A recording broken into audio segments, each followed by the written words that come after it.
లక్షలాది మంది ప్రజలతో రేపొద్దున కొత్త పార్టీ ఆవిష్కరణ జరగబోతుంది.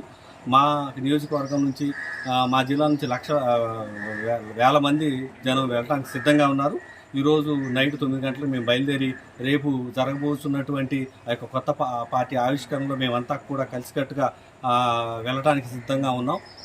యువత, తండ్రి, మహిళలు అందరూ కూడా ఈ యొక్క కొత్త పార్టీ ఆవిష్కరణలో పాల్గొని ఈ యొక్క పార్టీ ఆవిష్కరణ విజయవంతంగా చేయడానికి మేమంతా కూడా కృషి చేయడానికి సిద్ధంగా ఉన్నామని చెప్పి తెలియపరచడం జరుగుతుంది. పార్టీగా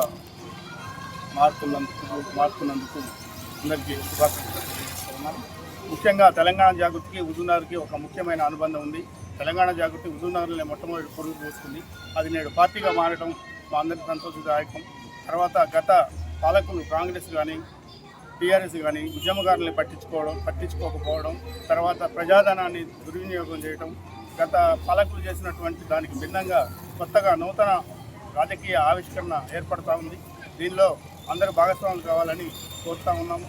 ముఖ్యంగా యువత మేల్కొని ప్రజాధనాన్ని దుర్వినియోగం కాకుండా తర్వాత కొత్త రాజకీయ విధానాలతోటి ప్రజల ముందుకు వస్తున్న పార్టీకి అందరూ సహకరించి కొత్త పార్టీగా నిలబెట్టినట్టయితే మనం ప్రజలకి అనుకూలమైనటువంటి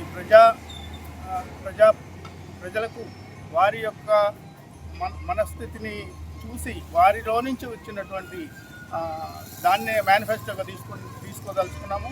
ఇప్పటి వరకు కొత్త మేనిఫెస్టో, కొత్త విధానంతో వచ్చిన పార్టీని మీరు సహకరించవలసిందిగా అందరికీ కృతజ్ఞతలు తెలియజేస్తున్నాము. ఇప్పటిదాకా జాగృతిలో పనిచేసిన వాళ్ళందరికీ, అట్లాగే రేపు రానున్న కాలంలో ఈ పార్టీ మహోన్నతమైన స్థితికి ఎదుగుతుందని ఆశిస్తున్నాను.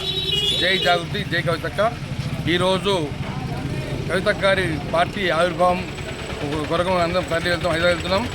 అక్క బీఆర్ నుంచి బయట వెళ్లిన తర్వాత పెద్ద ఎత్తున ఒక శక్తిగా, మహాశక్తిగా ఇలా పార్టీ ఆవిర్భావం జరుగుతుంది కనుక మేమందరం కూడా మద్దతుగా అక్కడ వెళ్తున్నాం.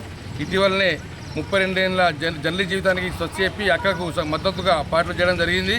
ఒక మహాశక్తిగా, మహాపార్టీగా, సామాజిక తెలంగాణ ధ్యేయంగా పార్టీ పెట్టడంతో బీసీ అడుగు బలహీన వర్గాలు, మైనార్టీల అభ్యున్నతి, రాజకీయ, సామాజిక, ఆర్థిక రంగాల్లో ముందుకెళ్లాలన్న సదుద్దేశంతో అక్కపెట్టిన పార్టీకి మద్దతు పలుకుతూ యావత్ తెలంగాణ కదిలి వస్తుంది. బాన్సోడ నుంచి దాదాపు వందలాది మంది, వేలాది మందిగా తరలి వెళ్తున్నారు అక్కడికి మద్దతుగా. ఈరోజు దాదాపు 20-30 బండ్లతో బస్సులతో ఇక్కడ నుంచి బాన్సోడ నియోజకవర్గం బయలుదేరుతుంది. నా పేరు మామిళ్ళ రాజు, బాన్సోడ నియోజకవర్గం.